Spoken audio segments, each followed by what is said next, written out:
Assalamualaikum warahmatullahi wabarakatuh. Perkenalkan, nama saya Nur Azeni Aksa, Prodi Manajemen Pendidikan Islam, kelompok 5, Fakultas Tarbiyah. Di video ini, saya akan menjelaskan materi tentang pendekatan analisis kebijakan dan metode analisis kebijakan, di mana analisis kebijakan merupakan cara memecahkan masalah yang ada dalam kebijakan-kebijakan tentang pendidikan menggunakan pemahaman yang dimiliki oleh manusia itu sendiri. Yang pertama yaitu pendekatan analisis kebijakan. Dalam literatur analisis kebijakan, pendekatan analisis pada dasarnya meliputi dua bagian besar, yaitu pendekatan deskriptif dan pendekatan normatif. Pendekatan deskriptif adalah suatu prosedur atau cara yang digunakan dalam penelitian, pengembangan ilmu pengetahuan, baik ilmu pengetahuan murni maupun terapan, untuk menerangkan suatu gejala yang terjadi di dalam masyarakat. Tujuan pendekatan deskriptif dalam analisis kebijakan ialah agar pengambilan keputusan memahami permasalahan yang sedang disoroti dari suatu kebijakan. Selanjutnya yaitu pendekatan normatif. Pendekatan ini sering juga disebut dengan pendekatan preskriptif, di mana pendekatan ini merupakan upaya dalam ilmu pengetahuan untuk menawarkan suatu norma, kaidah atau resep yang dapat digunakan oleh pemakai dalam rangka memecahkan masalah.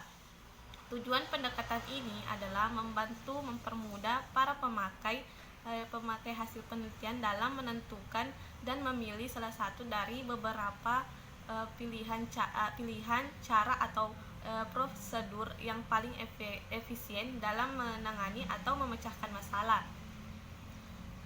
Dengan norma tersebut diharapkan para pemakai hasil penelitian memperoleh manfaat yang lebih besar dari kegiatan penelitian dalam ilmu pengetahuan, khususnya dalam memecahkan masalah-masalah sosial dan atau kemasyarakatan.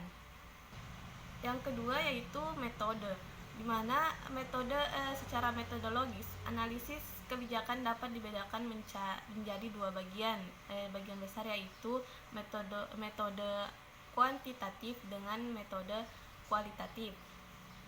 Hampir dapat dipastikan bahwa pendekatan dalam analisis kebijakan seluruhnya bersifat kualitatif. Hal ini karena analisis kebijakan pada dasarnya merupakan suatu proses pemahaman terhadap masalah kebijakan, sehingga proses pemahaman terhadap masalah kebijakan sehingga dapat melahirkan suatu gagasan dan pemikiran mengenai cara-cara pemecahannya. Metode kualitatif yaitu dalam analisis kebijakan lebih tertarik untuk melakukan pemahaman secara mendalam terhadap suatu masalah-masalah kebijakan daripada melihat permasalahan kebijakan untuk kepentingan generalisasi. Metode kualitatif lebih suka menggunakan teknik analisis mendalam, yaitu mengkaji masalah kebijakan secara kasus per kasus, karena metode kualitatif ini yakin bahwa sifat masalah yang satu akan berbeda dengan sifat masalah yang lain. Yang dihasilkan dari metode kualitatif ini bukan suatu generalisasi, tapi pemahaman yang mendalam terhadap suatu masalah. Selanjutnya yaitu metode kuantitatif. Pada dasarnya merupakan bentuk yang lebih operasional dari paradigma empirisme yang sering juga disebut dengan pendekatan kuantitatif empiris. Pada dasarnya pendekatan kuantitatif ini tertarik dengan pengukuran secara objektif terhadap masalah sosial. Untuk dapat dilakukan pengukuran, setiap masalah sosial terlebih dahulu dijabarkan ke dalam beberapa komponen masalah, indikator, dan variabel-variabelnya. Tujuan utama metode kuantitatif ini bukan menjelaskan suatu masalah, tetapi menghasilkan suatu generalisasi.